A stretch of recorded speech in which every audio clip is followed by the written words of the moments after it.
Boa noite, pessoal. Agradeço a receptividade, a recepção, a abertura de coração de vocês, né? Aqui essa casa tão querida de tantos, né? E estou muito feliz de estar aqui para dividir com vocês aquilo que a gente tem estudado, ok? Eu preparei um PowerPoint, mas eu estou querendo jogar ele fora. Estou querendo, de repente, dispensá-lo para a gente poder sair um pouco do roteiro e ficar num clima mais espontâneo. Se eu, em algum momento, precisar de alguma cola, algum texto que eu queira mostrar para vocês, eu busco esse texto no meio dos slides que eu preparei, porque está um clima tão aconchegante, uma casa tão confortável, né, em se tratando de sentimentos, de corações, que eu acho que se eu for seguir o roteiro que eu preparei, eu acho que eu vou engessar e vou quebrar um pouco esse clima da espontaneidade, do afeto, sabe?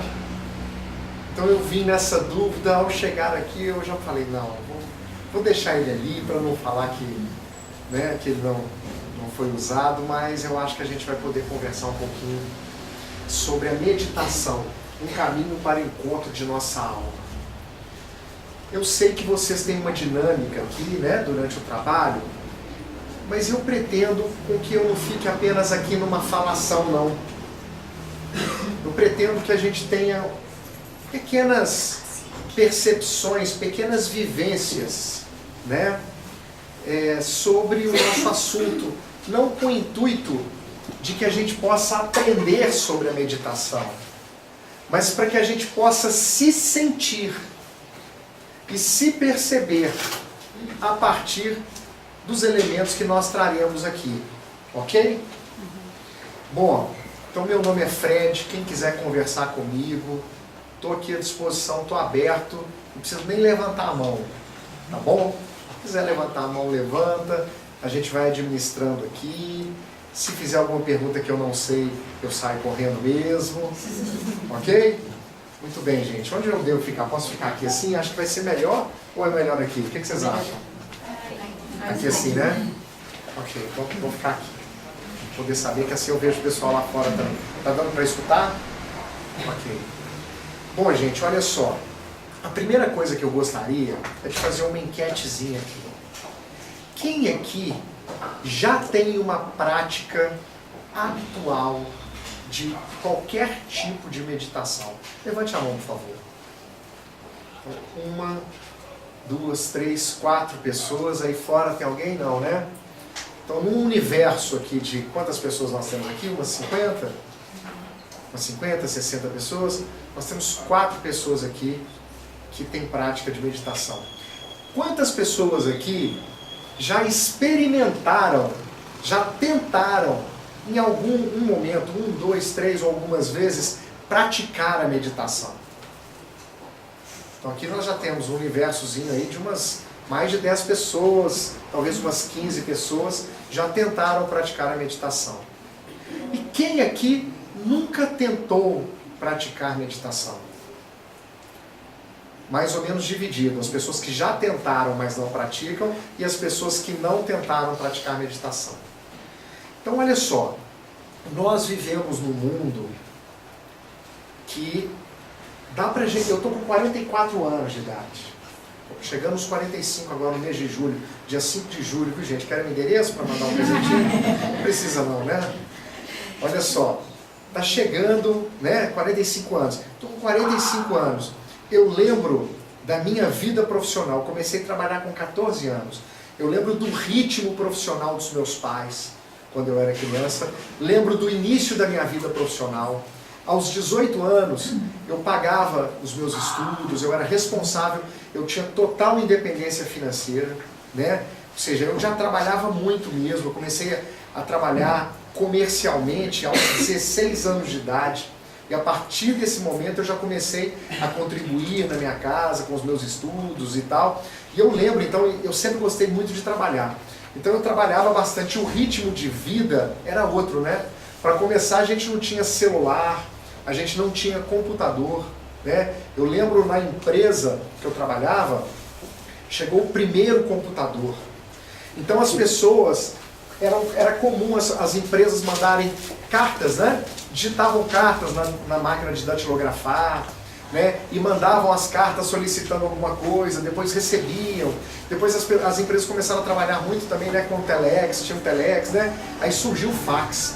O fax deu um dinamismo para as empresas, porque as empresas se comunicavam ali como que se por telefone. Às vezes a gente ligava para a pessoa e não encontrava e deixava um recado e ela retornava uma semana depois e a gente estava feliz com o retorno dela. Hoje a gente manda uma mensagem de WhatsApp e o que acontece? Se a pessoa não leu a sua mensagem, você manda um e-mail ou liga. Fala, olha, eu já te mandei o WhatsApp. Não é isso? Então quer dizer, nós entramos num ritmo de vida tão alucinante que as pessoas mais jovens que estão aqui nem sequer têm noção do quanto a nossa vida hoje é agitada e perturbada. Quando nós nos aproximamos do Espiritismo, por exemplo, nós ouvimos conceitos que são verdadeiros, maravilhosos e fundamentais para nós, mas nem sempre bem entendidos. E com isso nós ajudamos, nós contribuímos para ficarmos ainda mais atormentados. Conceitos como, por exemplo, olha a polêmica, hein, gente? Fora da caridade não há salvação. Quando eu era jovem, 20 e poucos anos, eu tinha uma namorada e a família dela, eles eram alemães, e uma tia dela uma vez falou comigo, a família luterana, né, seja protestante, luterana, falou comigo assim, não, até que eu respeito os espíritas, porque os espíritas são pessoas caridosas. E nós somos reconhecidos socialmente como pessoas caridosas, porque nós temos a prática da caridade. Isso é ruim, gente? De modo algum, isso é maravilhoso, isso é ótimo, isso é belo, isso é essencial. Entretanto, a nossa caridade, muitas vezes, é muito mais uma fazeção, um conjunto de ações que nem sempre é algo que de fato irradia e brota do nosso coração. Não que tenha que nascer e brotar do nosso coração para fazer, pelo contrário, nós devemos fazer o bem em quaisquer circunstâncias em que a vida nos chamar, se quisermos. Se não quisermos, vamos respeitar quem não queira. É o nosso dever, não é mesmo? Entretanto, aprendemos com os espíritos que o conceito de caridade, o entendimento de caridade, segundo Jesus, é benevolência para com todos, indulgência para com as imperfeições alheias e perdão das ofensas. Aprendemos também com os espíritos que os espíritos são seres, ou melhor, são centros que irradiam para todos os lados. São centros que irradiam em teor e força diferente uns dos outros, segundo a capacidade irradiatória, ou seja, as conquistas espirituais já vivenciadas até aquele momento. Sendo assim, eu irradio raiva, eu irradio benevolência, eu irradio amor, eu irradio paciência, eu irradio gracinha, eu irradio alegria, eu irradio irritação, eu irradio preguiça. Todo o meu estado interior determina uma irradiação específica de meu espírito. Perfeito?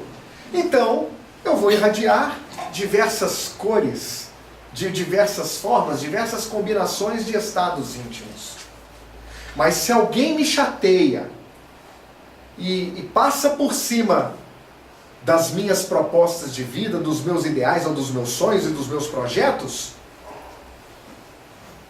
eu estou preparado para irradiar benevolência, compreensão, amor, perdão? É possível que eu tenha uma atitude benevolente com uma pessoa, por exemplo, num centro espírita? Tá minha filha aqui, minha filha sabe como é que eu irradio gracinha, como é que eu irradio raiva, como é que eu irradio impaciência, não é mesmo? É bom a gente falar da gente, nesses casos assim, para os espíritos não olharem para a gente e falar hipócrita, não é mesmo? Eles falam, não, até que esse aí é um cara de pau, né? Que ele vai lá falar de Jesus sem bancar a si próprio. Estamos no processo. Então vamos lá. A ideia então é que eu posso muito bem, se você me machucar, dentro do centro espírita, nesse ambiente legal, cheio de gente boa aqui, eu olho para você e digo, não, tudo bem, nós somos irmãos. Tá? Como é que você chama? Adriana, desejo o melhor para você, não tem problema. Tá bom? Tá bom? Muito obrigado. E no fundo, apenas irradiando o quê? A hipocrisia. Porque, ou irradiando o quê? Deixa ela.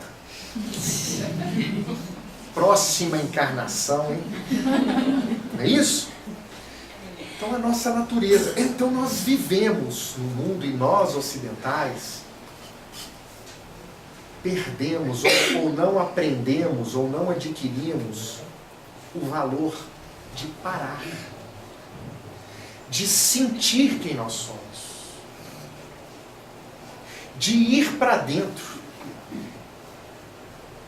Nós não desenvolvemos meios de nós nos conhecermos. Porque se a gente chega num universo de religiosos, espíritas principalmente, e falamos assim, autoconhecimento é importante, todo mundo tem algo a dizer sobre o autoconhecimento. Todos irão defender a importância do autoconhecimento. E mais ainda, se falarmos assim, o que você sabe de você? Quase que unanimemente vamos escutar as pessoas dizendo, eu sou muito orgulhoso. Eu ainda sou muito vaidoso. Não é isso que a gente fala? Porque nós estamos aqui, né, com o Evangelho, com o Pai João, com a Hermance, com Emmanuel, com Kardec. Estamos com esses espíritos nos ensinando essas coisas maravilhosas e chegamos, entramos em contato com esses conhecimentos e vamos descobrindo que nós estamos, de certa forma, ainda, né, necessitando desenvolver virtudes ou encontrar meios de fazer a nossa luz brilhar dentro de nós mesmos. E aí, então, eu pergunto, saber que somos vaidosos é autoconhecimento? É. Claro que é. Isso, a gente faz pergunta como se fosse uma pegadinha, né? É autoconhecimento, né? É, claro que é. Mas é apenas a portinha. É apenas a casquinha. Por quê? Porque, na verdade, se conhecer é muito mais do que isso. Se conhecer não é saber das suas imperfeições, porque uma coisa é a seguinte, todos nós temos imperfeições. Todas as nossas ações, inclusive as melhores, são imperfeitas. Até quando a gente acerta relativamente. Porque o meu acerto hoje será visto de uma forma diferente daqui a 100 anos, por exemplo. Eu vou entender diferente. Perfeito, gente? Então, o que é se conhecer? Vocês acham que, por exemplo, conhecer a sua estrutura física, o seu corpo, saber como ele sente, como é que é quando você come muito? Ou quando você fica tantas horas sem se alimentar? Quando você não toma banho, como é a sua pele? Ela é oleosa, não é? E o seu cabelo? Como é quando você dorme mal? E quando você dorme bem? Quando você trabalha muito, quando trabalha pouco, quando você é pressionado? Como é que é o seu dia a dia do ponto de vista das suas emoções? Como é que você lida com a sua sexualidade? Como é que você lida com o álcool, com o fumo, com as drogas, com os vícios em geral? Como é que isso impacta a sua vida? Como é que você sente as pessoas que falam alto? Como é que você se sente diante das pessoas que quase não falam? Como é que você sente a sua espiritualidade? Como é que você... Quem é você? Como você reage a presenças espirituais? Concordam que tudo isso faz parte de autoconhecimento? Então nós somos seres físicos, emocionais, mentais. Somos seres espirituais. Nós temos diversas camadas de nós mesmos para nós nos conhecermos. Mas então eu digo, por favor, fale sobre o seu corpo. Como é o seu corpo? Eu tenho certeza que cada um de nós terá condições de explanar sobre o seu próprio corpo. Então eu digo, fale sobre as suas emoções. Eu tenho certeza que qualquer um de nós aqui vai ter condição de falar um pouco da sua posição emocional. Mas já não tenho tanta convicção se terá condições de falar bem, de entender verdadeiramente como o seu processo acontece, como o seu processo nasce. Eu tenho certeza que a maioria de vocês que levantou a mão dizendo que já tentou meditar, mas não conseguiu ou não permaneceu, é porque encontrou uma grande dificuldade e não conseguiu saber exatamente o que é meditar, o que não é meditar, como dominar o pensamento ou não dominar, afinal de contas, o que é, como que eu devo fazer com as minhas emoções, com os meus pensamentos. E eu tenho certeza que se nós levantarmos aqui e falarmos assim, você, por favor, me fale de seu espírito.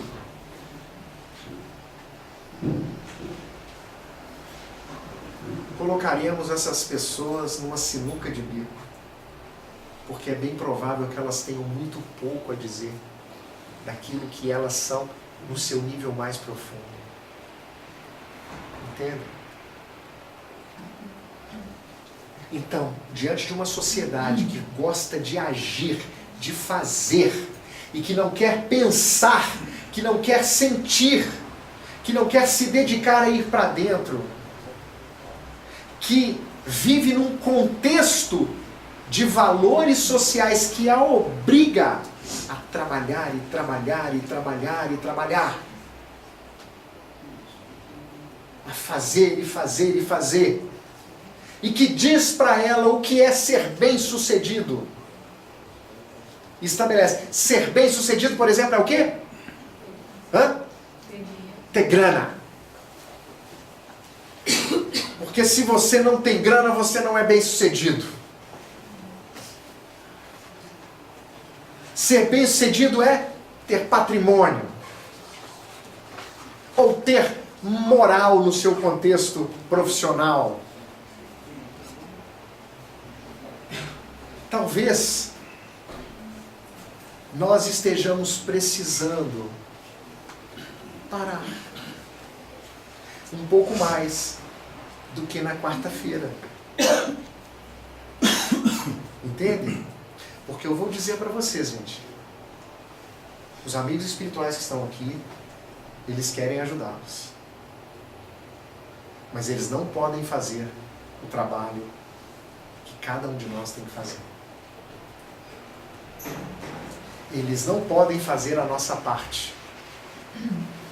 E eles compreendem a dificuldade que é estar nesse mundo, o desafio que é.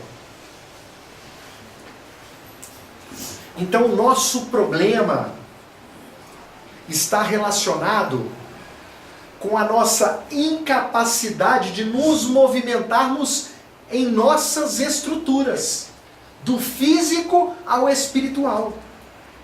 Porque, em geral, nós estamos no físico,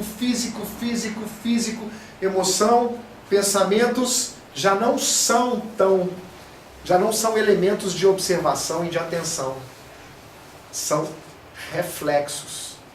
Quando, normalmente, nós estamos emocionalmente abalados. Por exemplo, a gente passa às vezes dias ansiosos, às vezes sem saber o motivo. E a gente vai vivendo ansioso. E a ansiedade às vezes vai ao longo do tempo se tornando patologia. E às vezes a gente vai parar no centro por causa disso. Porque adoecemos. Às vezes a gente então tenta, por exemplo, fazer uma prece. Vejam bem, gente, prestem atenção. Agora eu vou fazer uma nova enquete. Quem aqui já fez uma prece? 100%, gente? 100%, né? Aí também foi 100%, gente? Quem aqui faz pelo menos uma prece por semana?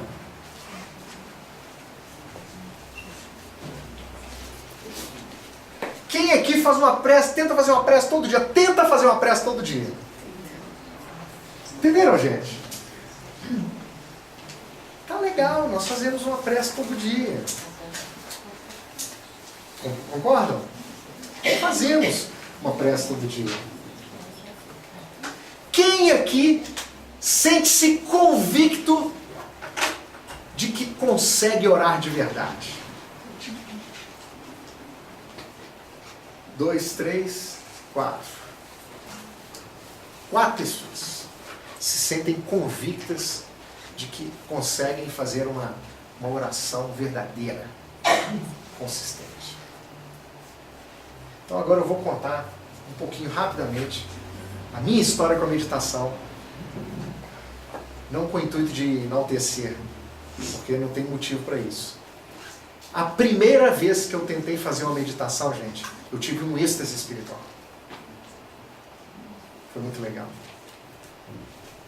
Luiz Cláudio é o dono de uma clínica de dependência química lá em Viçosa. Casa do Caminho. Trabalho espírita também. Eu falei, Luiz, posso ir aí conhecer seu trabalho? Mas eu queria ficar na clínica, como se eu fosse um dependente. Pode. Aí eu ia numa semana, na semana anterior eu peguei, ele tem 3 livrinhos, eu peguei 2 dos livrinhos dele e comecei a ler, são livrinhos fininhos, fáceis de ler assim, comecei a ler para eu entrar na egrégora, na vibração, naquele clima dele, para ir me afinizando com o trabalho. E num dos livrinhos dele ele falava de meditação, falava da respiração. Então eu acordei um dia de manhã e falei, agora eu vou fazer. E comecei a respirar e fiquei aproximadamente, eu imagino que uns 30, 40 minutos respirando.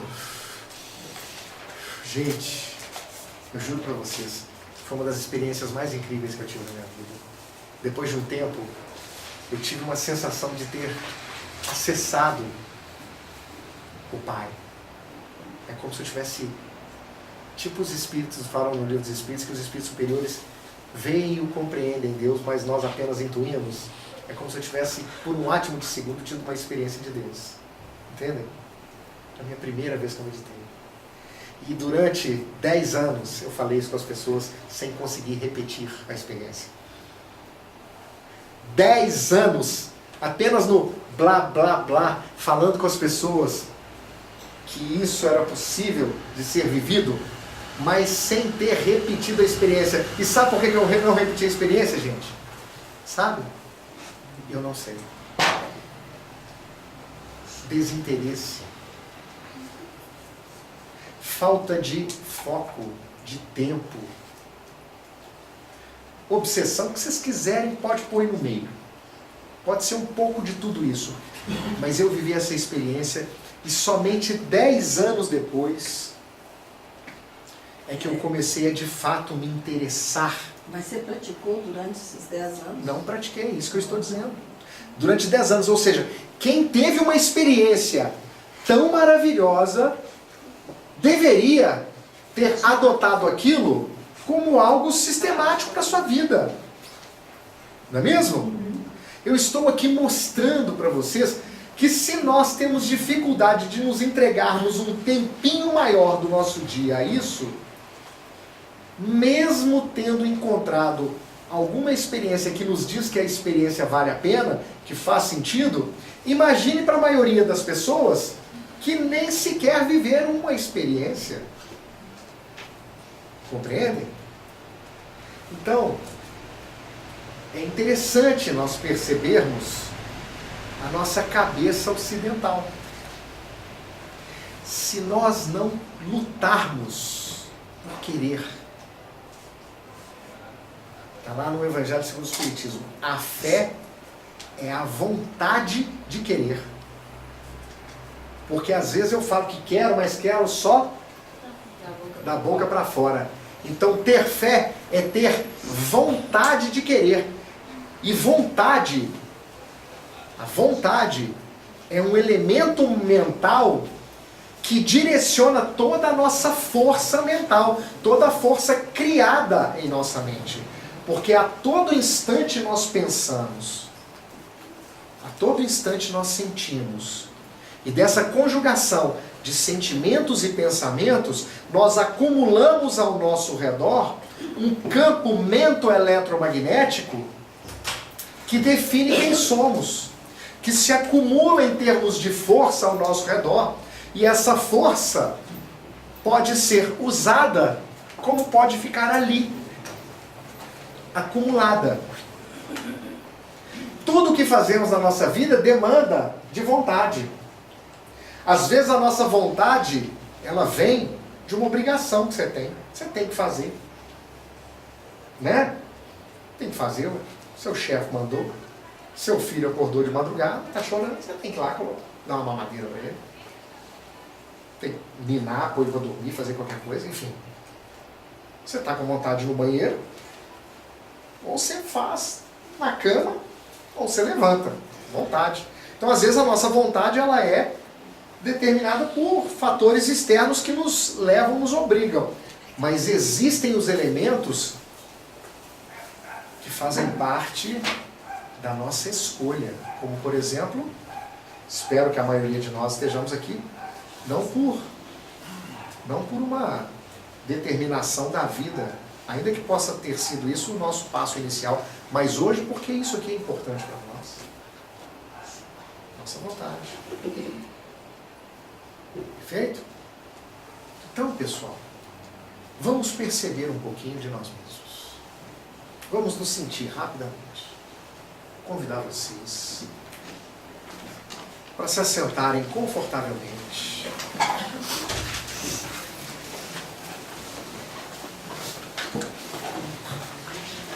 Sintam-se aí confortáveis, sintam os pés no chão.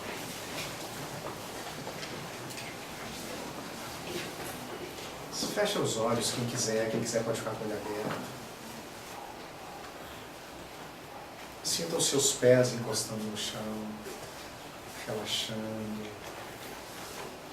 Sinta suas pernas relaxadas, o seu tronco, os seus braços. Relaxa. Relaxa a face, os músculos do seu rosto.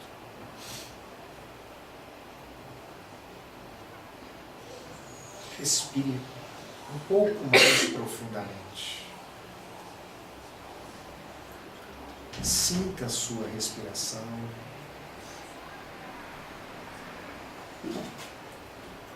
Perceba se a respiração te acalma.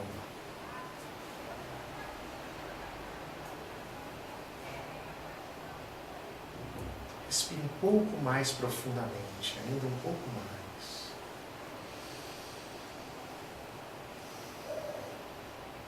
Sinta o ar que entra e o ar que sai.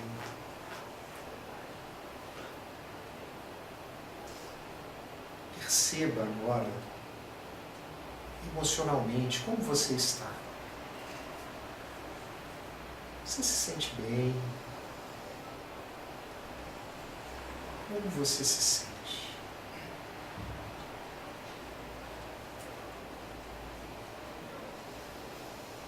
Agora, observe os seus pensamentos.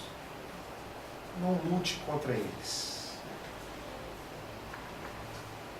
Deixe com que os seus pensamentos passem por você. Apenas observe.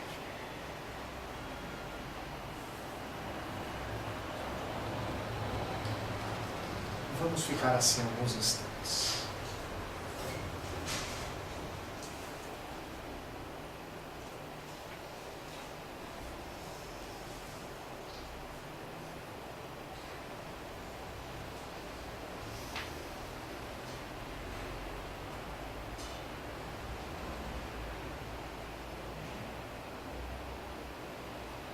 Muito bem.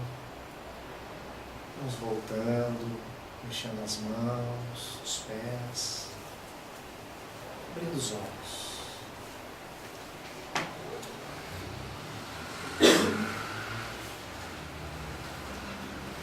Tenho certeza que muitos de vocês se sentiram bem. Foi? Tenho certeza que muitos de vocês não conseguiram se entregar à experiência. Sentiram coisas, ficaram pensando, cabeça agitada. Perfeito? Isso é meditar, gente? É? É também. Também por quê? Porque existem muitos e muitos modos de se meditar. Eu posso meditar fazendo uma prática esportiva. Eu posso meditar dançando. Eu posso meditar deitado, em pé. Eu posso fazer a meditação dinâmica do Osho, por exemplo, que é uma hora, 60 minutos, 10 minutos pulando, 10 minutos respirando, 10 minutos dando soco em almofada, 10 minutos parado. E aí vai, tem uma sequência. Meditação dinâmica. Existe na Faculdade Estácio de Sá um curso semipresencial em São Paulo de meditação. Aí você pega a lista de meditação, meditação budista, meditação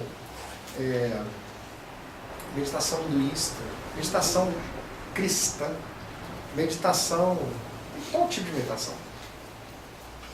Né? Mindfulness, você tem meditação transcendental.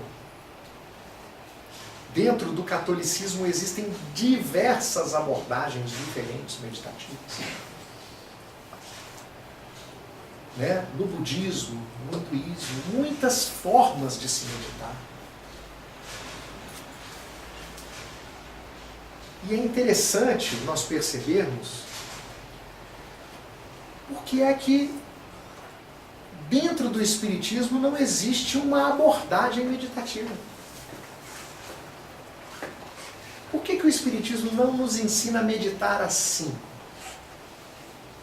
Interessante, hein? Sendo que o Espiritismo nos ensina a importância da meditação. Existe um livro do Frederico Figner, meu xará. Ele usa o pseudônimo para assinar como Irmão Jacó. Livro Voltei. Quem conhece esse livro? 3 ou 4 pessoas conhecem o livro. Sim? É um livro o quê? De um espírita. Vice-presidente da FEB. Dirigente de reunião mediúnica. Trabalhador incansável. Expositor. Sabe aquelas pessoas que quando a gente vai no centro espírita a gente fala, eu quero ser igual a ele? É ele. Entenderam? O Frederico Figner, ao desencarnar, encontra-se no plano espiritual com os seus amigos, mas ele não irradiava luz. Ele não estava bem espiritualmente.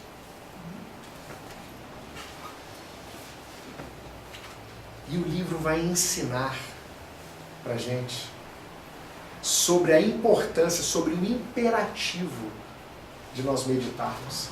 Porque o Frederico Figner, a história do livro é sobre a sua iluminação. O tema central do livro é a sua iluminação espiritual. Esse é o tema central do livro. Posso fazer uma observação? Claro. Eu acho que eu não medito, mas tem uma coisa muito importante que eu aprendi assim, na terapia que eu fiz uma vez, que a respiração é muito importante realmente na meditação. E eu tinha uma respiração inversa. Quando eu inspirava, eu sugava a barriga para dentro, né? Quando eu expirava, eu fazia o contrário, entendeu? E ela começou a me mostrar isso, imagina isso, uns 25 anos respirando errado. Estou tentando fazer como você aqui. Você respira certo?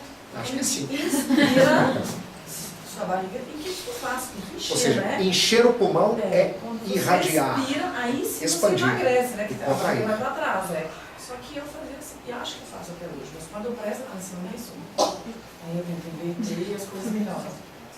Entendi. E eu fiz isso aqui agora, entendeu? A respiração é muito É importante. muito importante. Né? Saber respirar. Ela é tão importante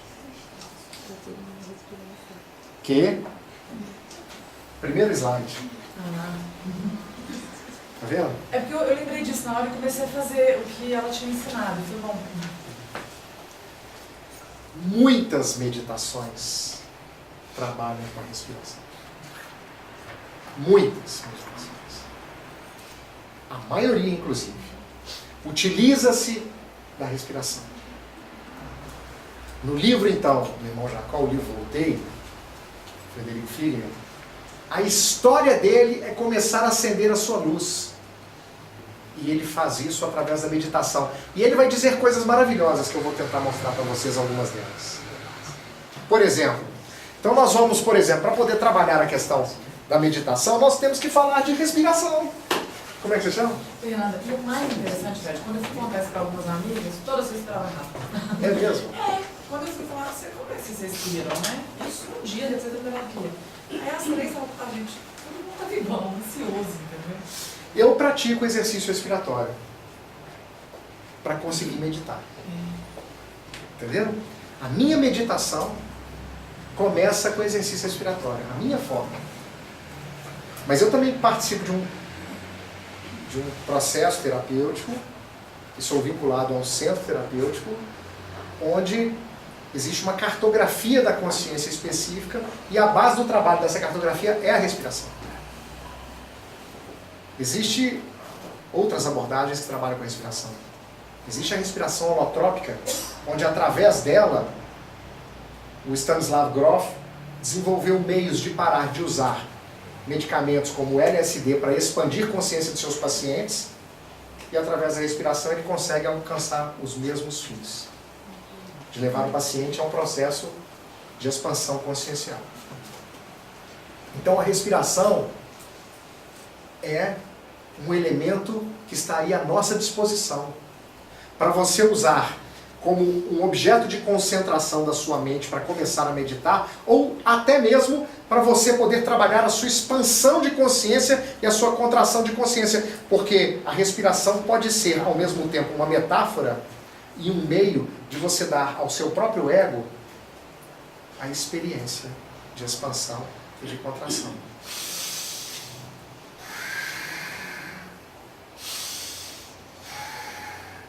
É uma forma, por exemplo, que eu trabalho comigo. Entende? Então vamos lá. Vamos falar também de silêncio interior. Porque vocês viram que eu fui conduzindo, primeiro, né, a ideia de um relaxamento do corpo físico. Então sinta seus pés. Se eu falasse assim com vocês, né, o problema é que a gente não tem tempo, né, gente? E sempre quando tem muita gente, tudo fica mais difícil.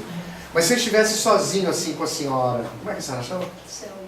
Se eu estivesse com a Selma aqui, né? Falasse assim, Selma, sente a sua mão. Vamos fazer essa experiência aí, gente? Sintam a sua mão. Olha como é que a mão da gente de repente parece estar viva. Você sente o peso dela, você sente a circulação sanguínea, sente uma pulsação, você sente que ela está viva, vocês percebem isso? Não é interessante isso? Ou seja, nós estamos vivos e nem estamos conscientes disso. Tem tanta coisa acontecendo com a gente. Então, é tudo uma questão de atenção e de foco. Né? Então, quando nós fizemos esse exercício, relaxe o corpo, sinta o seu corpo, perceba o seu corpo. Perceba suas emoções, perceba os seus pensamentos. E se você se manter como um observador, como aquele que olha para si mesmo, e deixar de tirar os olhos para fora, para os seus problemas do dia a dia, e voltar os olhos para o seu estado, como um observador, não como alguém que quer controlar. Não posso pensar, não posso sentir, não pode tudo. Você não tem que se controlar. Por exemplo, antes de vir para cá, fiz uma meditação na minha casa. Sentei no sofá na sala, meus meninos fazendo bagunça no quarto e a mulher fazendo bagunça na cozinha e eu no meio do caminho na sala tentando meditar. Aí eu sentei lá tentando meditar e meus meninos, batendo alguma coisa lá. Daqui a pouco um grita, fala alto. Daqui a pouco a minha mulher mexe e faz um barulho na cozinha. Aí eu tô assim, né? Observando, falo, gente, como que os ruídos me incomodam? Entende? É uma forma de se conhecer. Deixa eu ver o impacto de toda essa zoeira no meu estado emocional. É uma forma de você se conhecer. Então, a meditação, ela passa por aí. É uma das etapas iniciais da meditação, é você preparar o seu corpo, é você ajustar a sua respiração e se concentrar nela, é você perceber os seus estados emocionais e a sua mente e não obrigue que o mundo pare para você meditar.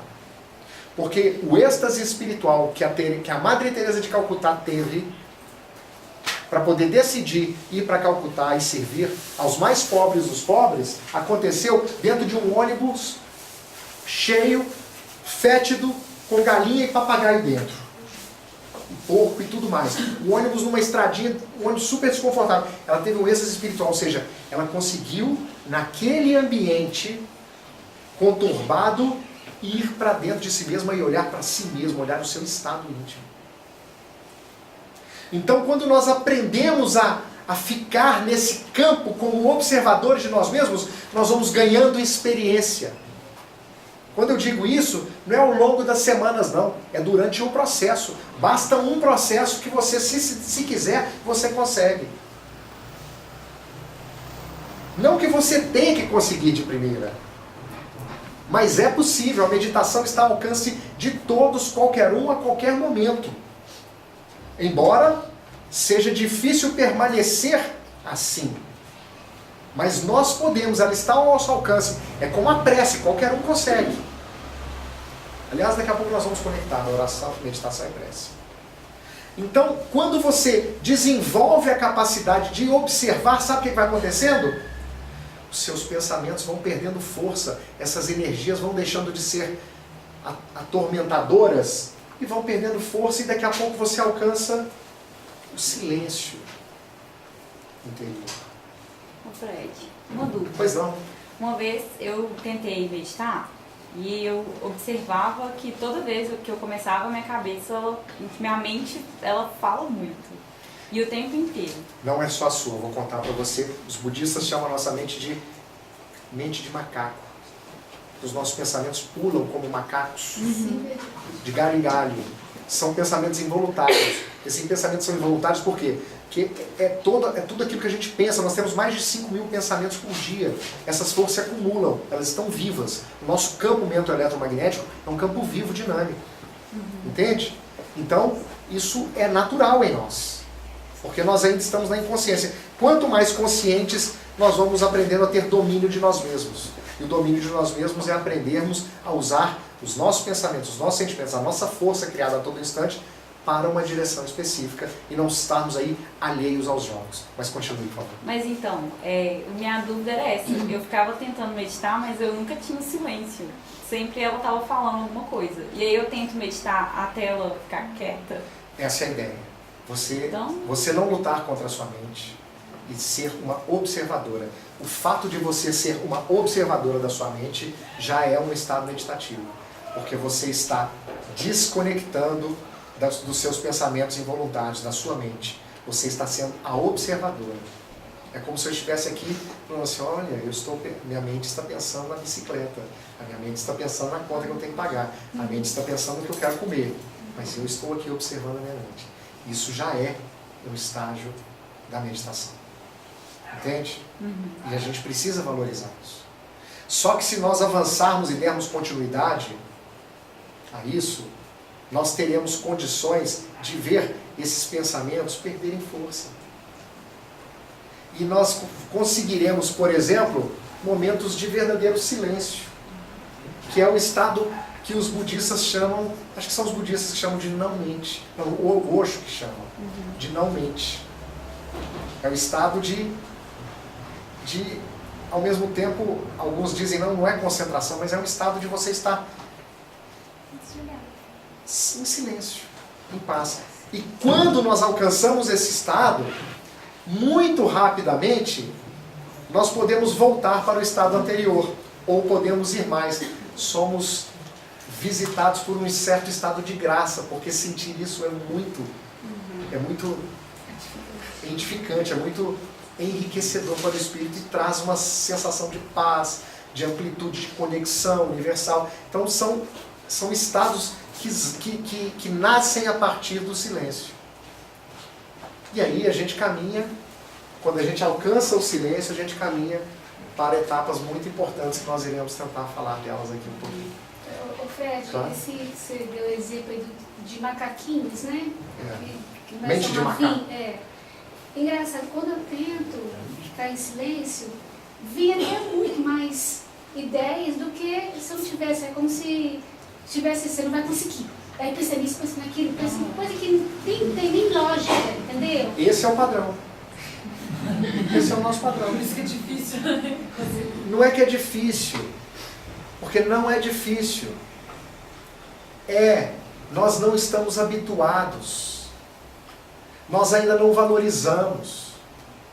Entenderam? Não é difícil.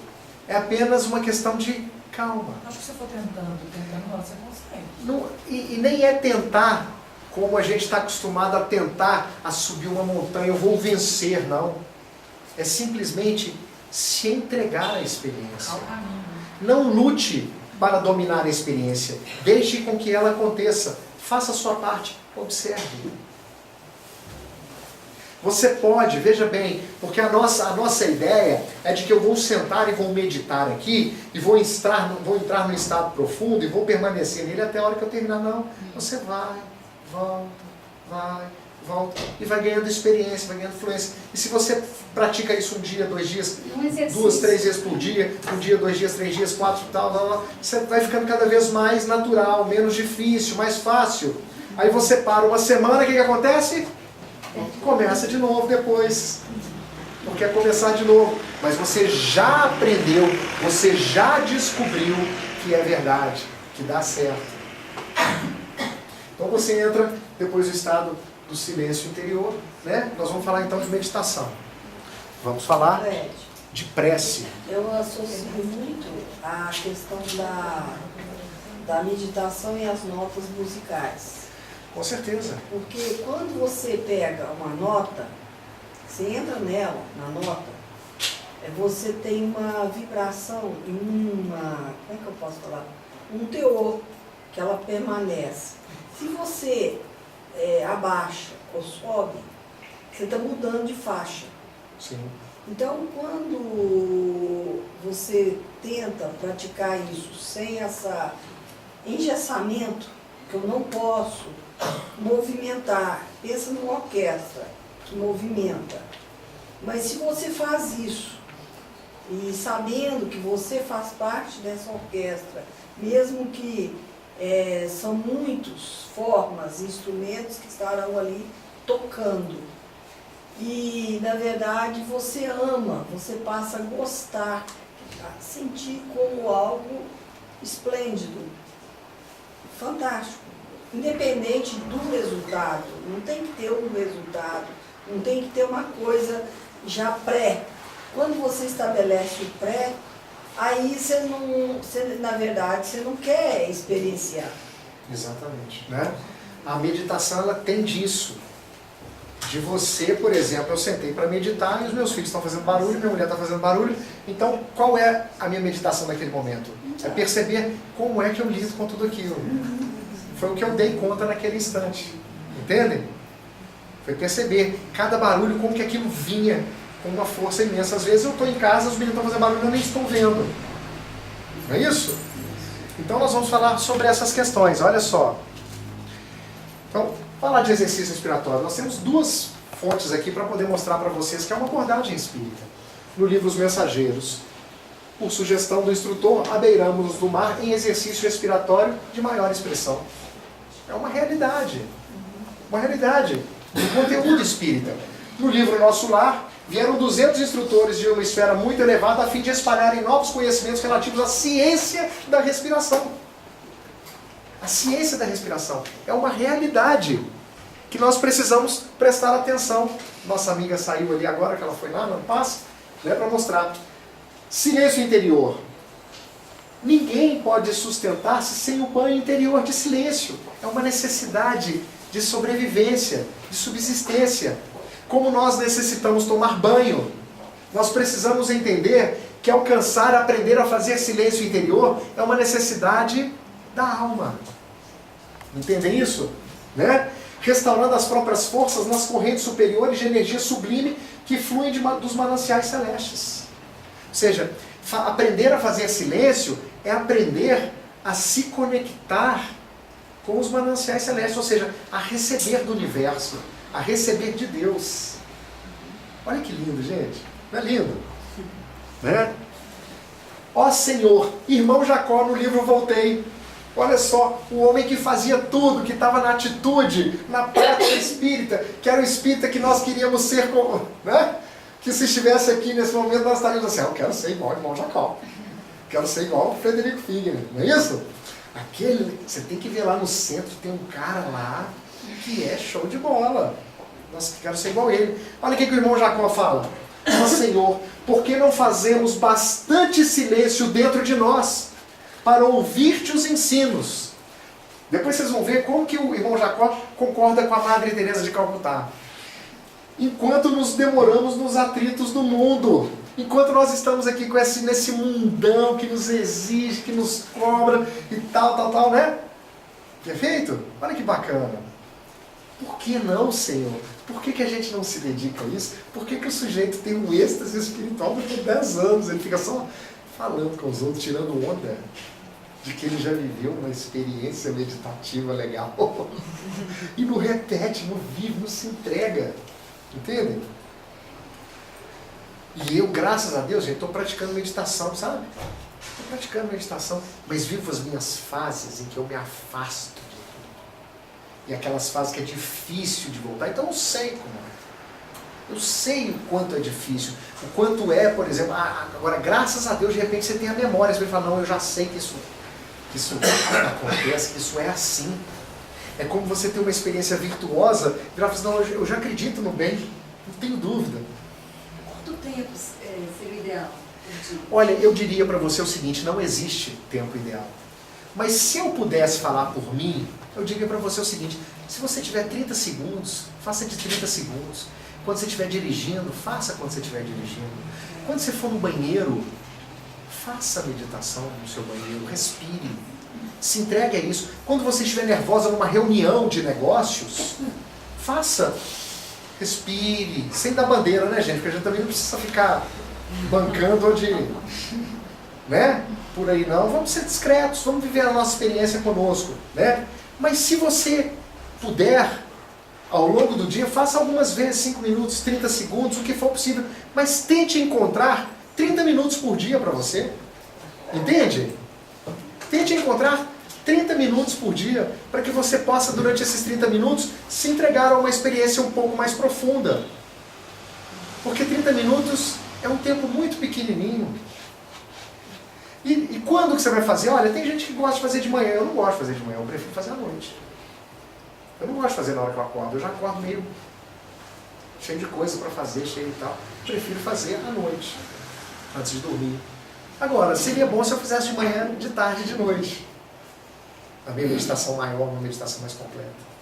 Mas se você não tem 30 minutos, faça 5, faça 10, faça 15, faça 20. Se puder, faça 1 hora.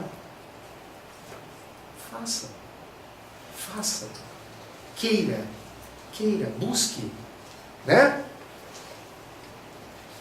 E aí, gente, meditação. E ele lhes disse, vinde vós aqui, Jesus, hein? À parte, a um lugar deserto, e repousai um pouco. Olha como Jesus fala na meditação. Um lugar à parte, um lugar deserto, silêncio, para repousar um pouco. Antes de tudo, busca descobrir em ti mesmo um lugar à parte, onde repousarás em companhia do Mestre. Busca em ti mesmo, comenta o Emmanuel, um lugar à parte dentro de ti.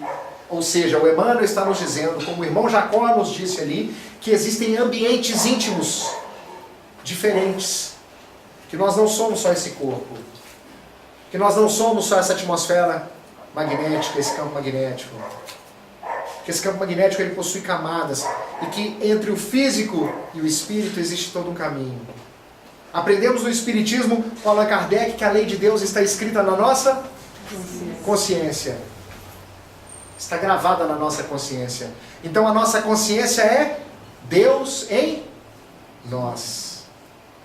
Leon Denis, no livro O Problema do Ser Destilidador, nós vamos mostrar alguns trechinhos, vai nos dizer que a nossa consciência, Emmanuel, perdão, no Pensamento e Vida, vai nos dizer que a nossa mente é o campo da consciência desperta. Então existe uma consciência não desperta, um espaço inconsciente, subconsciente, um espaço ainda por ser descoberto em nós. A nossa mente é esse lugar meio bagunçado, de pensamentos e tal, que nós temos que aprender a termos domínio sobre ela. Não um domínio rígido, mas um domínio como uma professora numa sala de aula com as suas crianças. Ela não vai proibir as crianças, ela vai saber conduzir as crianças. Então nós temos que aprender a conduzir a nossa mente, as nossas emoções e os nossos pensamentos, e não a proibi-los. Não é não sentir raiva, não é não sentir ansiedade, não é não sentir medo, não é evitar as nossas emoções básicas, mas é o quê? Aprender a conduzi-las, aprender a entendê-las, a trabalhá-las, a dirigi-las, entendem? Então olha só que bacana, gente. Mas tu, quando orares, entra no teu aposento e fechando a tua porta, ora a teu Pai que está no céu. Mateus capítulo 6, versículo 6. Jesus dizendo, olha, quando você for orar, não faça como os hipócritas dos fariseus, que ficam lá bonitinho na frente dos outros, alongando as suas túnicas, as suas franjas, para serem vistos pelos homens. Em verdade vos digo que eles já foram vistos pelos homens, já receberam a sua recompensa. Queriam ser vistos, foram vistos. Mas tu, entra no teu quarto em secreto, que o Pai que vem em secreto te atenderá, te recompensará. Então o convite de Jesus é que a gente vá para dentro, que a gente se feche no nosso quarto interior. Santa Teresa d'Ávila escreveu um livro nos idos de 1500, se eu não me engano, foi quando ela viveu. Escreveu um livro chamado Castelo Interior, As Moradas. As Moradas, Castelo Interior, onde ela fala de 7 cômodos dentro de um castelo. 7 ambientes íntimos que nós possuímos. Coincidência ou não, nós temos 7 centros de força. 7 chakras. A Teresa d'Ávila vai nos dizer que o centro de todos os centros é a 7ª morada, onde Deus mora em nós, onde há o trono do rei. E ela diz assim, citando, que os sábios dizem que esse trono do rei, que esse centro dos centros está no alto da nossa cabeça, como o nosso 7º chakra, o chakra coronário. Entendem? Olha que incrível isso. Então nós vamos ver, inclusive, uma universalidade, porque nós vamos ter linguagens diferentes. A Teresa d'Ávila fala assim, os jesuítas, a partir da Companhia de Jesus, como é que chama? Fundou a Companhia de Jesus, meu Deus. Esqueci o nome dele. Inácio Loyola. Tem as práticas meditativas de Santo Inácio Loyola. Tem as práticas meditativas de vários pais da igreja e de trabalhadores da igreja, de todos os tempos. Olha que lugar, gente. Isso aí pode ser dentro de nós. Porque tudo nosso é fora, né? Mas existem ambientes íntimos que nós precisamos aprender a conhecer e vivenciar. É mais ou menos o seguinte, o nosso mundo interior não é nem um mundo interior, é um universo. Ele é infinito. Evoluir para nós, numa visão cristã tradicional, é alcançar Deus, não é isso, gente? Nós não aprendemos uma ideia mais ou menos assim, não é mais ou menos assim que a gente pensa? E onde está Deus? O que é a coisa mais perfeita que existe no universo? Na verdade, é a única coisa verdadeiramente perfeita que existe no universo. Como é que chama? Deus. Então, se Deus é a coisa mais perfeita, qual é a maior distância entre eu e essa coisa mais perfeita? Se Deus é inalcançável, então é o infinito. Então, Deus é a coisa mais longe que existe de mim. Nossa Senhora, desisti. Deus transcendente, essa é a ideia de Deus transcendente. Nós ficamos com a ideia de Deus transcendente para nós. Mas Deus é transcendente. Mas antes dele ser transcendente, Deus é imanente. E Deus imanente, onde Deus está, gente? Deus está em mim, Deus está em você, Deus está nessa cadeira, Deus está em tudo, Deus está nesse ar, Deus está presente em todas as coisas, em todos os seres. Deus vibra em tudo. Então Deus está aqui, agora, em mim. Basta que eu o descubra e Ele falará comigo. E Ele estará presente em mim. Diz Emmanuel no livro Pensamento e Vida, no último capítulo, Amor. Que o amor é o reflexo de Deus na criatura. Então eu, por si, não sou capaz de amar. Mas se eu me conecto com esse Criador, eu reflito a presença de Deus, eu reflito o amor de Deus. O amor passa por mim. Entendem? E a gente fica querendo, na hora que está com raiva, amar. Na hora que a gente está com raiva, o que a gente tem que fazer? Buscar Deus. Primeiro. Que aí o amor acontece. Como rola. Entendem? Olha que bacana.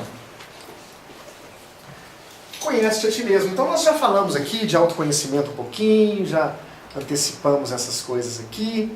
E aí o Leon Denis vai dizer assim: há em toda a alma humana dois centros, duas esferas de ação e expressão.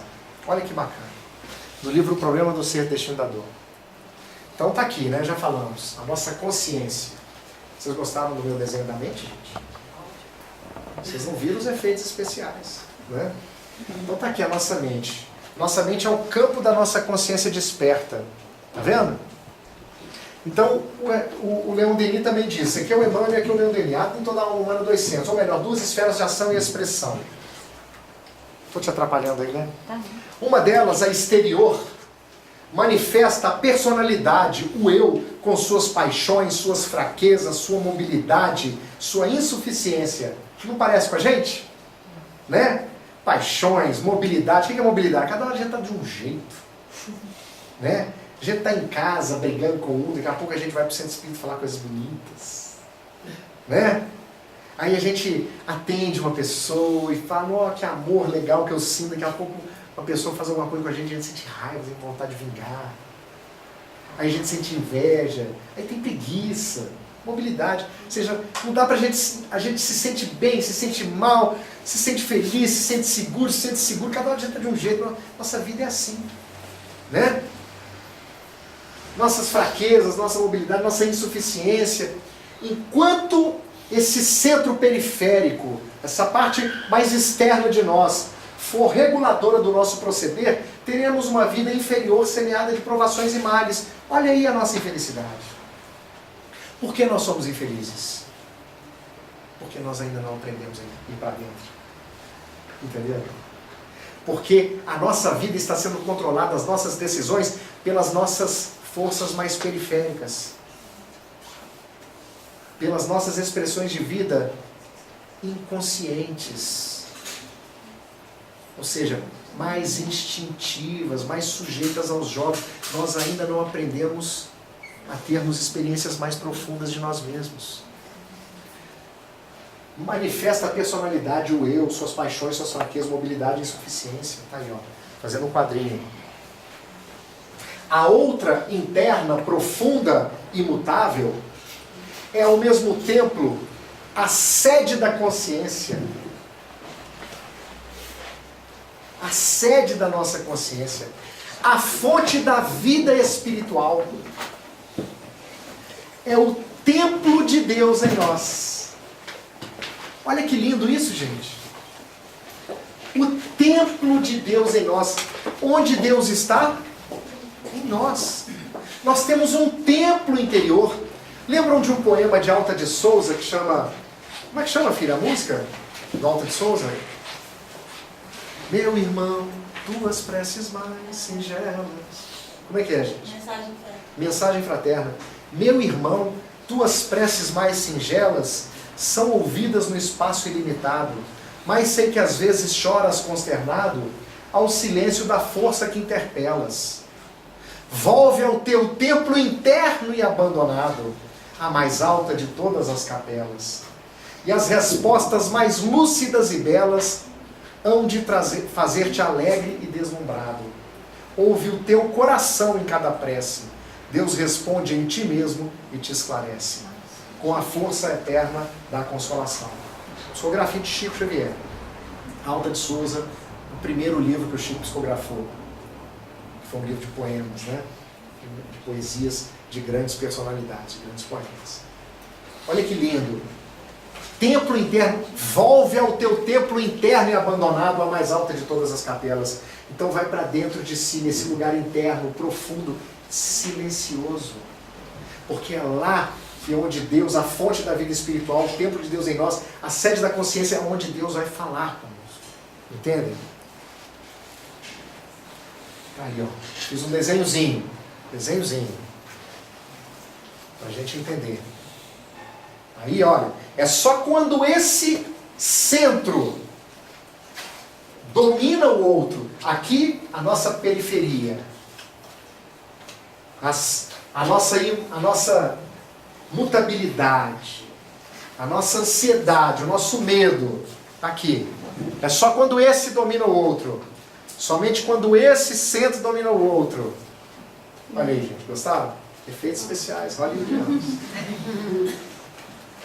Somente quando esse centro de ação domina o outro, quando suas impulsões nos dirigem, que se revelam nossas potências ocultas e que o Espírito se afirma em seu brilho e beleza. Jesus nos dizendo, brilhe a vossa luz entre os homens. Brilhe a vossa luz. Aprenda a ir para dentro, para que a sua luz, para que você possa refletir a presença do Criador, criatura. Entenda? Então tá aí, ó. Os centros de força. Vou passar aqui, gente. Vou passar pra gente. Aqui, ó. Os chakras, né? Os centros de força. Nosso campo magnético. A nossa amiga que estava aqui agora falou das notas musicais. Exatamente isso, né? São vibrações diferentes. Vibrações, ondas vibracionais mais curtas ou mais longas. Ondas mais longas, ondas mais curtas. As ondas curtas conseguem varar distâncias maiores, possuem maior poder. As ondas mais longas vão perdendo força mais rapidamente. Então nós temos um conjunto de notas musicais, ou podemos dizer que temos um espectro, nós somos um arco-íris, onde os centros mais baixos vão vibrar no vermelho, além do infravermelho, ou seja, no vermelho, e nós nas ondas mais curtas do violeta. Então vamos no vermelho, no laranja, no amarelo, no verde, no azul, no anil e no violeta. Níveis vibracionais diferentes, níveis de vibração. Cada um desses centros vai expressar um aspecto de nós mesmos. É como se formar nossas camadas. Uma explicação mais simplória, tá certo, gente? Só pra gente poder ser um pouco didático. Então aqui nós preparamos para falar alguma coisa sobre o nosso campo magnético, nossa aura, que não vou falar disso aqui agora porque nós não temos tempo, né? Então vamos falar sobre a felicidade um pouquinho. Aí o Leon Denis continua nos dizendo: as causas da felicidade não se acham em lugares determinados no espaço. Porque a gente está assim, nosso olhar está para fora. Nós não temos vida interior, então nós estamos buscando a felicidade num carro novo. Buscando a felicidade na solução de um problema de saúde. E aí a gente compra um carro novo e não é feliz. A gente até sente um prazer, sente uma alegria, se sente, né? Na hora que chega com o vizinho, então, né? Que mudou o carro melhor do que o vizinho, né? Entenderam? Mas na hora que a gente cura a doença, às vezes o sujeito está lá doente, tal, daqui a pouco ele volta a praticar aquilo que o deixou doente. Na hora que ele se cura, volta ao mesmo padrão. Fica às vezes um tempo meio assustado, né? A gente fica assustado, a gente não se cura. Jesus falava: olha, vai, não peques mais para que não te aconteça algo pior. Vai, não volta a fazer isso não, porque senão a situação pode voltar. Não é isso? Então, estão em nós, nas profundezas misteriosas da alma. O que é confirmado por todas as grandes doutrinas. Jesus dizia: o reino de Deus está dentro de nós. Nos Vedas, tu trazem dentro de ti um amigo sublime que não conheces. Os persas dizem: vós viveis no meio de armazéns cheios de riquezas e morreis de fome à porta. Então nós estamos na porta de um armazém que vai nos enriquecer de possibilidades e passando fome porque a gente não entra. Entende? São as culturas antigas falando de forma universal, todas essas coisas. Todos os grandes ensinamentos concordam nesse ponto. É na vida íntima, no desabrochar de nossas potências, de nossas faculdades, de nossas virtudes, que está o manancial de felicidades. É dentro de nós. E uma coisa que eu não tenho dúvida é de que todos nós queremos ser felizes. Essa é a nossa busca. Eu acho tão bonito, gente. O pessoal vai lá, toma um passe e volta com os olhos todos. Né? Tão lindo. Tão lindo. Isso é bom, né? Sentir, né? É viver. Não é mesmo? Estou vendo todo mundo que vai lá volta assim. Estou querendo ir também. Vou deixar vocês aqui, olha. Todos os grandes ensinamentos concordam. O Dalai Lama diz isso. A Madre Teresa de Calcutá diz isso. Olha que legal. O Osho diz isso. O Gandhi diz isso. Jesus diz isso. Chico diz isso. As obras da irmã dizem isso. Não é isso? Eu fiz um estudo, fiz uma palestra muitos anos atrás sobre Escutando Sentimentos. Foi um livro muito marcante para mim. Olha aí. Escutando sentimentos, eu falei: gente, é isso. Eu preciso escutar meus sentimentos. E é isso. Nós estamos falando disso aqui agora, né? Olhemos atentamente para o fundo de nós mesmos.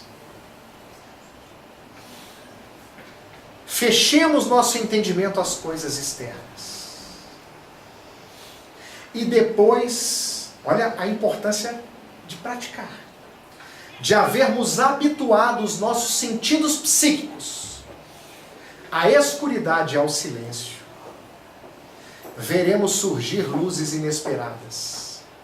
Ouviremos vozes fortificantes e consoladoras. Precisamos habituar os nossos sentidos psíquicos, através da prática meditativa, à escuridade e ao silêncio. A escuridade significa o quê? Fechar os olhos para o mundo material por alguns momentos.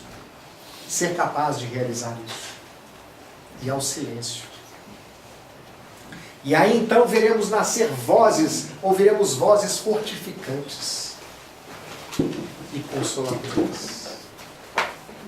Seremos mensageiros da mensagem. Entendem? Aí o Leon Denis continua dizendo: mas há poucos homens que saibam ler em si, que saibam explorar as jazidas que encerram tesouros inestimáveis.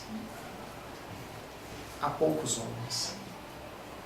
Gastamos a vida com coisas banais, em coisas banais, improfícuas. Percorremos o caminho da existência sem saber nada de nós mesmos. Por isso que nós começamos aqui perguntando quem somos nós, o que sentimos. Eu sinto a minha sexualidade, eu sinto o meu corpo, eu sinto as minhas emoções, os meus pensamentos, eu me entendo. Eu sou um espírito. O que eu tenho a dizer sobre essa minha realidade espiritual profunda? Entendem?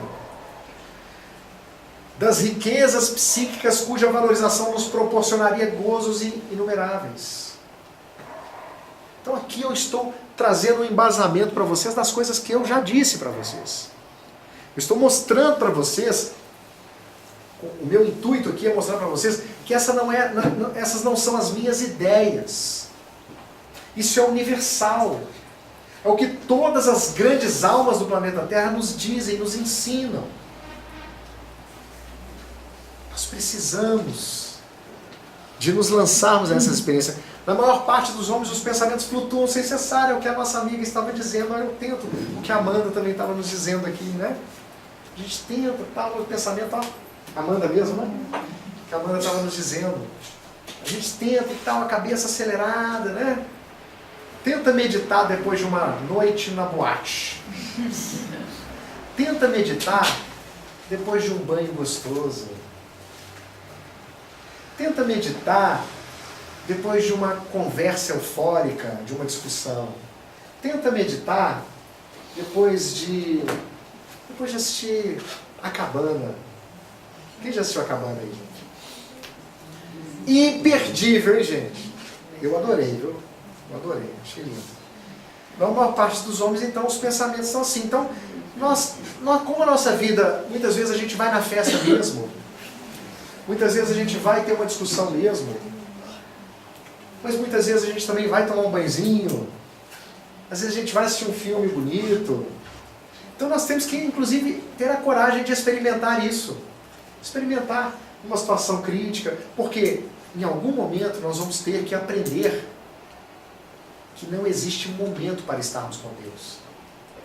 Em relação à nossa sexualidade, por exemplo, a gente vive a nossa sexualidade, né, como se fosse um pecado. Já perceberam isso? Por mais que a gente aprenda que não, e tal, na hora que a gente vai, por exemplo, vivenciar a nossa vida sexual, a gente vira o quadrinho de Jesus, né? Jesus não pode estar nesse momento, não. Que quadro, gente? Nosso quadro, não, vamos deixar o quadro lá na sala, né? Porque aqui é o nosso lugar, né? Por que não, gente? Por que não? Não tem nada na nossa vida que não mereça ser vivido conscientemente, que a gente passe pela experiência sentindo, vendo o que ela representa. Porque enquanto a gente, por exemplo, né, vamos pensar assim num hábito, por exemplo, como na sociedade, fumar um cigarro, fumar. A pessoa fuma. Ela sabe que ela não pode fumar, que faz mal para a saúde. Não sabe? Assim como a gente sabe que não deve falar mal dos outros, não sabe? Assim como a gente sabe que não deve comer muito, não sabe? Então a pessoa sabe que não pode fumar. Mas ela fuma, é o vício dela, ela gosta e tal, beleza. Enquanto ela não observar o que o cigarro é, do ponto de vista da totalidade do cigarro, do vício em sua vida, enquanto ela não olhar para isso, não passar por essa experiência conscientemente, vendo tudo que aquilo faz para ela, de bom e de ruim, de prazer e de desgaste, saúde, tal, enquanto ela não sentir isso, ela não vai parar de fumar. Enquanto ela não se entregar a observar aquilo. Então nós precisamos tornar consciente isso. A meditação vai nos facilitar vivermos o nosso cotidiano, o nosso dia a dia mais conscientes, mais presentes, vivenciando mais o agora, estando no aqui, no agora, vendo todas as coisas. Porque o objetivo de se meditar, de se dedicar 30, 40, uma hora por dia no silêncio, não é que aquilo seja o seu banho, não. É para que você possa utilizar desse recurso com facilidade no seu cotidiano. Para que a gente possa ir despertando a nossa consciência, expandindo a nossa consciência, para usarmos esse recurso a todo instante. E um dia nós seremos seres plenos. Plenos. Entendem? Então, é preciso aprender a se concentrar. Diz Leon Denis. Colocar o pensamento acorde com o pensamento divino. Então, a alma humana é fecundada pelo Espírito Divino, que a envolve e penetra, tornando apta a realizar nobres tarefas. Então, nós estávamos aqui dizendo no início que nós vivemos numa fazeção, não é isso, gente? O objetivo não é não fazer. O objetivo é cada vez mais fazer com proveito, com consciência e com Deus.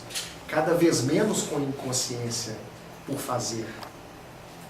Cada vez mais ser capaz de amar, porque você irradia o amor. Cada vez menos amar somente externamente, que já é uma coisa maravilhosa de ser feita, mas não é luz interior. Entendem? Então vamos lá. Aí, gente, coloquei uma foto linda aqui e tal. São os caminhos da meditação. Deixa eu apertar tudo aqui, ó. Então a gente prepara fisicamente, postura do corpo físico. A gente prepara-se, utiliza-se da respiração. Isso aqui não é regra não, viu, gente? Isso aqui não é regra não. É um caminho comum, é um lugar comum entre as meditações. A gente observa os pensamentos. A gente conquista o silêncio. Conquistando o silêncio, automaticamente nasce um estado contemplativo. Uma percepção de que você está num lugar, num templo. E nesse templo, é muito comum as pessoas se sentirem gratas pela vida, sentirem gratidão, agraciadas, entendem? E aí que começa a prece. Isso é prece. Esse estado é a prece. Então muitas abordagens meditativas ficam apenas no silêncio. Alguém que eu esqueci de chamar para tomar o passe? Alguém quer tomar um passe ainda, Não, gente? alguém ficou sem chamar? Não. Então tá, obrigado. Entendem? Então, é aí que a prece nasce. Essa prece, às vezes, ela nos leva a um estado de êxtase espiritual, um contato profundo com o Criador, com Deus. É um caminho que a gente às vezes vive aqui, e às vezes a gente vive tudo. Entende? Mas o bacana da vida é que quanto mais a gente vai para cá, mais a gente volta consciente. Porque naqueles dias, Jesus subiu ao monte e passou a noite em oração. De manhã, ele desceu do monte e escolheu os 12 apóstolos. Jesus passou a noite em conexão com Deus, para nos ensinar que nós, para poder escolhermos algo na nossa vida, precisamos o quê? Ir para dentro, para poder ir para fora. Para a gente poder atuar, a gente precisa ir antes, ir para dentro.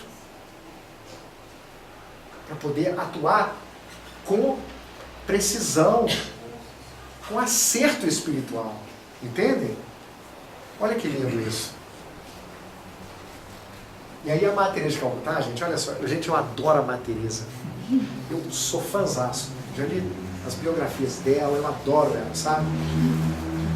Eu acho que ela é uma figura que me toca muito profundamente, porque ela é muito humana. Madre Teresa de Calcutá, um dia, quando ela começou o trabalho dela, ela entra numa sala, está um homem fedendo, seu corpo apodrecendo, um cheiro horrível, está lá escrito na biografia dela. Sabe o que a Madre Teresa sente, gente? O que vocês acham que ela sente?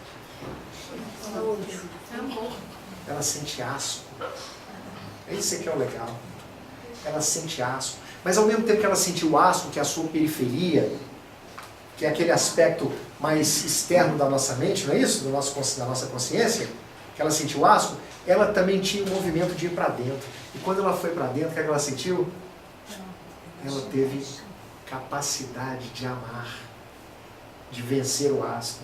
Porque eu sinto raiva e fico na raiva. Entendeu? Ou então eu quero negar a raiva. Proibir de sentir raiva. Não tem jeito. Nós precisamos aprender a nos movimentar, ir para dentro para poder ir para fora, ir para dentro para ir para fora. Chegou lá fora, a situação está difícil, volta para dentro. Então, a respiração é um exercício interessante, né? Porque você pode fazer isso, o exercício respiratório, num curto espaço de tempo. Você, na hora que você solta o seu ar, como se você estivesse indo para dentro. Como se você estivesse, Senhor, Senhor, Senhor, Senhor, te uso, te quero. Tá vendo? Obrigado. Estou aqui, você está aqui. Entendeu? São possibilidades. Escuta em silêncio, diz a Madre Teresa, olha só. Porque o teu coração transborda com 1 milhão de coisas. Teu coração, tua mente. Tu não podes escutar nele a voz de Deus. Hã? Vocês acharam que era eu, hein? Que tinha falado tudo isso, hein? Quem falou? TT. Entenderam? Porque o teu coração transborda com 1 milhão de coisas, porque a tua mente é super agitada. Tu não podes escutar nela a voz de Deus. Mas assim que te pões a escuta da voz de Deus, no teu coração pacificado, silenciado, ele enche-se de Deus. E isso requer muitos sacrifícios. Requer esforço, boa vontade, disciplina. Perfeito? Temos 1 minuto, gente. Eu usarei esse último minuto. Se pensamos que queremos rezar, temos que nos preparar para isso. Sem desfalecimento. Sem desistir. Não são senão as primeiras etapas em direção à oração. Mas se não as concluirmos com determinação, nunca alcançaremos a última etapa, a presença de Deus. Então, por que meditar? Por que meditar? Para alcançar a prece. Para se preparar. Para se preparar para a presença de Deus. Entendem? A meditação é a etapa inicial da sua relação com o Pai. Olha que bacana, gente. E a gente vira e fala assim, quem já meditou? Aí 3, 4 pessoas levantam a mão. Quem já tentou e não conseguiu? 10 pessoas levantam a mão. Outras 10 nunca tentou. Entendeu? Ele fala, quem faz prece todo dia? Todo mundo levanta a mão. É nós. Entenderam? Com isso, nós não queremos menosprezar a nossa prece, porque qualquer movimento na direção de Deus é prece. Só que nesse momento, na altura do campeonato, 2017, espírito que já caminhou, que já se sangrou pelos 4 cantos do mundo, já temos nós condições de vermos esse movimento de ir para dentro de nós mesmos de uma forma um pouco mais profunda. Então, por isso, nós encerramos aqui agora o nosso estudo, agradecendo a paciência de vocês, agradecendo a espiritualidade da casa, agradecendo a casa pelo carinho, tá?